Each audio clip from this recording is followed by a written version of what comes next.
வணக்கம் மக்களே, இந்த வீடியோவில் என்ன பார்க்க போகிறோம்னா இபிஎஸ் 95 திட்டத்தின் கீழே வந்து பார்த்தீங்கன்னா பென்ஷன் உயர்வு, அதாவது ஒரு 7000க்கு மேலே வழங்குறாங்க. அது என்ன அப்படிங்கிறத பற்றி தான் இந்த வீடியோவில் பார்க்க போகிறோம். இது பார்ட் 2 வீடியோ. பார்ட் 1 பார்க்காதவங்க பார்த்துட்டு வந்துருங்க. நம்ம சேனலுக்கு யாராவது புதுசாக வந்திருந்தீங்கன்னா மறக்காமல் நம்ம சேனலை சப்ஸ்கிரைப் பண்ணி பெல் ஐக்கானை கிளிக் பண்ணி வச்சுக்கோங்க. இந்த வீடியோக்கு ஒரு லைக்கை மட்டும் கொடுத்துருங்க. வாங்க வீடியோக்குள்ளே போகலாம். பொதுவாக வந்து பார்த்தீங்கன்னா பென்ஷன் பயனாளிகள், அதாவது பார்த்தீங்கன்னா அவங்களோட திட்டத்தில் வந்து பார்த்தீங்கன்னா நிறைய பேர் பயன்படுத்திட்டு வராங்க. அதாவது இபிஎஸ் 95 திட்டத்தின் கீழே வந்து பார்த்தீங்கன்னா பென்ஷன் பயனாளிகள், அதாவது சுமார் 60 லட்சத்துக்கு மேலே வந்து இதனால் பயன்பெறுவாங்க அப்படிங்கிறது வந்து அரசாங்கம் அதிகாரப்பூர்வமாக அறிவிச்சிருக்காங்க. அந்த வகையில் வந்து பார்த்தீங்கன்னா பென்ஷன் தொகையானது எவ்வளோ வரும் அப்படிங்கிறத கால்குலேஷன் பண்ணி சொல்லியிருக்காங்க.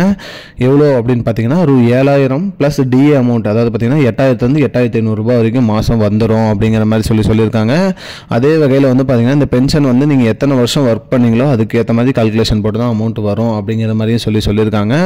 அந்த வகையில் வந்து பார்த்தீங்கன்னா இந்த பென்ஷன் தொகையானது எப்போ வரும் அப்படின்னு நிறைய பேர் கோரிக்கை விடுத்திருந்தாங்க. அது வந்து பார்த்தீங்கன்னா வருகின்ற ஜூலை மாதம் 2025 முதல் அனைத்து வங்கி பயனாளர்களும், அதாவது பென்ஷன் பயனாளர்களுக்கும் இந்த அமௌண்ட் வந்துடும் அப்படிங்கிற மாதிரி சொல்லியிருக்காங்க. அதே சமயம் வந்து பார்த்தீங்கன்னா பென்ஷன் வரும்போது அவங்களுக்கான அரியர் அமௌண்ட்டும், இந்த ஃபினான்ஷியல் இயருக்கான அரியர் அமௌண்ட்டும் சேர்ந்து வரும் அப்படிங்கிற மாதிரி சொல்லியிருக்காங்க. இதனால் வந்து பார்த்தீங்கன்னா நிறைய பேர் வந்து பார்த்தீங்கன்னா பயன்பெறுவாங்க அப்படிங்கிற மாதிரி சொல்லியிருக்காங்க. அதுவும் இல்லாமல் இந்த திட்டத்தில் வந்து பார்த்தீங்கன்னா மெயினாக வந்து பார்த்தீங்கன்னா இபிஎஸ் 95 திட்டத்தின் கீழே பயன்பெறவங்க மட்டும்தான் இதனால் பயன்பெறுவாங்க அப்படிங்கிற மாதிரி சொல்லியிருக்காங்க. அதனால் அவங்களோட எலிஜிபிலிட்டியான டாக்குமெண்ட் எல்லாமே அப்டேட் பண்ணி வச்சுருக்கணும், கரண்ட்டாக அப்டேட் பண்ணி வச்சுருக்கணும். அதேமாதிரி இபிஎஃப் போர்ட்டலில் வந்து கனெக்ஷனில் இருக்கணும் அப்படிங்கிற மாதிரி சொல்லியிருக்காங்க. இல்லாதவங்களுக்கு வராது.